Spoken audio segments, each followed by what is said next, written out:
Hello everyone, কেমন আছেন সবাই? আমি অনুপ্রভা চলে এসেছি আরও একটি নিউ ব্লগ নিয়ে। তো আমার ভয়েসের অবস্থা অনেক বেশি খারাপ। তো ফার্স্টে সকালে উঠে আমসত্ত্বগুলো একটু রোদে দেব। এই সিজনে তো সবাই এই আমসত্ত্ব দেয়, আমের আচার বানায়। তো আমার শাশুড়ি আমসত্ত্ব দিয়েছিল, আমাদের এখনও আমের আচারটা বানানো হয়নি। তো এখানে আমসত্ত্ব দুইটা রয়েছে, একটা হয়েছে অনেক বড়, আর একটা হচ্ছে একটা প্লেটের সমান, আর একটা হচ্ছে এই যে ডালা এটার সমান হয়েছে। তো মোটামুটি কিন্তু পাকা কাঁচা দুটো আম মিক্স করে বানানো হয়েছিল এখানে আমসত্ত্বটা। আর আমসত্ত্ব খেতে কিন্তু দারুণ লাগে। তো এখানে কিন্তু একটা জাল রয়েছে, ওটা দিয়ে ঢাকনা দিয়ে দেব, কারণ না হলে আবার কাক বা বিভিন্ন পাখি পরে খেয়ে ফেলবে, তার জন্য ওটা দিয়েই দিতে হবে। এরপর হচ্ছে নাস্তাটা করে নিয়েছি, আজকে চা খেয়েছি হচ্ছে নিমকি দিয়ে। এরপর রয়েছে এখানে চিকেন, আজকে একটু চিকেন রান্না করব বাসায়। আর হচ্ছে চিকেনের হাড্ডিগুলো আমরা সবাই অনেক বেশি পছন্দ করি, হাড্ডি টাইপসের মতো। তো এখানে হচ্ছে চিকেন রয়েছে। এরপর হচ্ছে আলুটাও কেটে রেখেছি চিকেনের জন্য। আলু ছাড়া তো আসলে চিকেনের মজাই হয় না। তো আলুর সাথে চিকেনের কম্বিনেশনটা আসলে দারুণ। আর এখানে হচ্ছে পেঁয়াজ, তারপর হচ্ছে রসুন, আদা এগুলা রয়েছে। তো এগুলা পেস্ট করানো হবে, আর পেস্ট করে কিন্তু চিকেনে দেওয়া হবে। তো আজকে কিন্তু চিকেন রান্নাটা তোমাদের সাথে পুরোপুরি শেয়ার করতে পারলাম না, আমি একটু অসুস্থ অনেক, যার কারণে ভিডিওটা বানিয়েছি সেটাই অনেক। আর আমি অনেক দিন পরে ভিডিও দিচ্ছি, কিছুদিন যাবত আমি একটু লেট করে করে ভিডিও দিই। তো এখানে আমি প্রথমে আলুটা একটু লাল লাল করে ভেজে নেব চিকেনের জন্য, একদম লাল লালই করে আমি ভাজবো চিকেনের আলুটা। তো আলুটা দিয়ে দিয়েছি এখানে আমি, আর হলুদ লবণটা একটু পরেই দেবো। তো এখানে আমি এবার হলুদ আর লবণ দিয়ে দিয়েছি, এবার খুব ভালোভাবে ভেজে নেব। আর হচ্ছে আজকে শুধু তো চিকেন রান্না হবে না, আর ছোটো মাছও রান্না হবে। এখানে হচ্ছে এগুলো হচ্ছে রয়েছে মলা মাছ বলা হয় ওগুলা। তো এখানে ছোটো মাছটা আমি বসিয়ে দিয়েছি, ছোটো মাছটাও রান্না করে নিচ্ছি। ছোটো মাছটা অলরেডি আসলে হয়ে গিয়েছে, তো চিকেনটা হচ্ছে পরে রান্না করছিলাম। তো আমি এখানে ঢাকনাটা দিয়ে দেবো ছোটো মাছে। এরপর এদিকে রয়েছে পায়েস, এটা হচ্ছে আমার দিদি বানিয়েছিল, তো বানিয়ে পাঠিয়েছিল, আসলে খাওয়া হয়নি।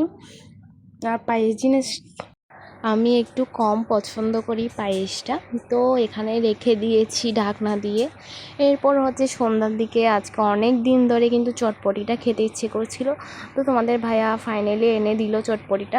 তো ওকে কিন্তু আমি অনেক দিন ধরে খেতে ইচ্ছে করছিল, কিন্তু আমি একবারও বলিনি। পরেও বললো কি তোমার খেতে ইচ্ছে করছিল কিন্তু তুমি বলোনি কেন। তো আমি যেদিনই বলেছি ওর সাথে সাথে কিন্তু চটপটিটা আমাকে এনে দিয়েছে। আর এটা খেতে এত বেশি মজা হয়েছিল, বলার বাইরে অনেক বেশি মজা লেগেছিল। আর এদিকে হচ্ছে রাত্রে চিকেন ফ্রাই করব আজকে, আমার চিকেন ফ্রাই খেতে ইচ্ছে করছিল। তো এখানে আমি 3টা লেগ পিস নিয়ে নিয়েছি, তো যেহেতু 3জনই আছি, এরপর দুপুরের চিকেনও রয়ে গিয়েছে, তো তার জন্য আমি 3 পিসই নিয়েছি। তো আমি তোমাদের ভাই আর আমার শ্বশুরি খাবো, আমার শাশুড়ি মা চিকেনটা খায় না। তো এখানে আমি আদা, পেঁয়াজ, জিরা, রসুন সব কিছু বাটা দিয়ে দিয়েছি। এরপর হচ্ছে হলুদ, মরিচের গুঁড়ো, লবণ দিয়ে দিয়েছি। দিয়ে এবার আমি ভালোভাবে মিক্স করে নেব, ম্যারিনেট করে কিছুক্ষণ রাখবো, প্রায় 30 মিনিটের মতো রেখে দেবো। তো আমি খুব ভালোভাবে কিন্তু মেখে নিচ্ছি। আর এই প্রচণ্ড গরমে আসলে তারপর কিন্তু রান্নাবান্নাটা কিন্তু মিস যাচ্ছে না, এত বেশি গরম পড়ছিল। আর এত বেশি এখন একদমই কিন্তু আগুনের কাছে যেতে ইচ্ছে করে না, কিন্তু কী করবো, আর রান্নাবান্না তো করতেই হবে। হ্যাঁ, আসলে আমরা মেয়েদের এগুলা থেকে মুক্তি নেই, যতই গরম পড়ুক, যতই ঠান্ডা পড়ুক না কেন, এগুলা থেকে আমাদের কিন্তু কোনোভাবেই মুক্তি নেই। সবসময় কিন্তু রান্নাবান্নাটা করতে হবে, সংসারের কাজ থেকে তো আর মুক্তি পাওয়া যাবে না। তো এখানে আমি সব কিছু মশলা ভালোভাবে মাংসের সাথে মিশিয়ে নিয়েছি। এবার হচ্ছে প্যান বসিয়ে দিয়েছি, আমি প্যানে ভাজবো। তো আমি একদম কিন্তু লো আছে কিন্তু চিকেনটা ফ্রাই করব, না হলে আর চিকেনটা এমনিতে পুড়ে যাবে, পরে পরে চিকেনের ভিতর কাঁচা কাঁচা থেকে যাবে। তো তার কারণে কিন্তু আমি একদম লো আছে ভাজবো। তো চুলার আঁচটা একটু লো করে দিয়েছি প্রথমে একটু হিট করে দিয়েছি, যাতে এটা একটু গরম হয় খুব ভালোভাবে। তো এটা কিন্তু অনেক ভালো প্যান, আমার কিন্তু প্যানে রান্না করতে অনেক বেশি ভালো লাগে। তো এখানে আমি পরিমাণ মতো তেল দিয়ে দিয়েছি। তেল দিয়ে এখন আমি পুরো প্যানে তেলটা মিক্স করে নেব। আর কিন্তু প্যানে একদমই পুরো প্যানে ভালোভাবে তেলটা মিশিয়ে নেব যাতে চিকেনগুলো লেগে না যায় বা তেলের সাথে ভালোভাবে একটু ফ্রাইটা হয়। তো তার কারণেই তো দেখো এবার একটু তেলটা গরম হলে আমি এখানে হচ্ছে চিকেন ফ্রাইগুলো একটা একটা করে দিয়ে দেব।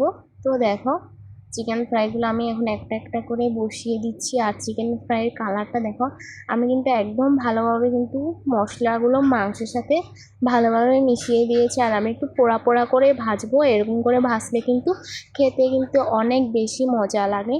তো আমি দেখো একদম যেগুলো বেঁচে ছিল মশলা সব আমি চিকেনের ভিতরে কিন্তু ভালোভাবে ঢুকিয়ে দিচ্ছিলাম, যাতে খেতে একটু বেশি টেস্ট লাগে আর ফ্লেভারটাও ভালো আসে। আসলে চিকেন ফ্রাই অনেক দিন পরেই করা হচ্ছিল বাসায়, তো আমি একটু চেষ্টা করি ভালোভাবে চিকেন ফ্রাইটা করার। তো আমার আজকের অনুরোধটা করে নিই তোমাদেরকে, যারা আমার ভিডিওটা দেখা শুরু করছো প্লিজ একটা দেখা শুরু করেছিলে আমি জানি তোমরা লাইক দিয়ে দেখা শুরু করেছো, আর যারা আমার সাথে আছো এতক্ষণ পর্যন্ত তোমাদেরকে অনেক বেশি ধন্যবাদ। তো এখানে দেখো চিকেন ফ্রাইগুলো একদমই হয়ে গিয়েছে, আর আমি একটু পোড়া পোড়া করে ভেজেছিলাম। তো আমার আজকের ভিডিও চিকেন ফ্রাইটা কেমন হয়েছে বলবে, আর আমার আজকের ভিডিওটা কিন্তু এখানেই শেষ। সবাই ভালো থাকবে, দেখা হবে নেক্সট ভিডিওতে। তো তোমাদের সবাইকে অনেক অনেক ভালোবাসা রইলো তোমাদের সবার প্রতি, আর এতক্ষণ থাকার জন্য তোমাদেরকে অনেক ধন্যবাদ। তো টাটা, বাই বাই, ভালো থেকো।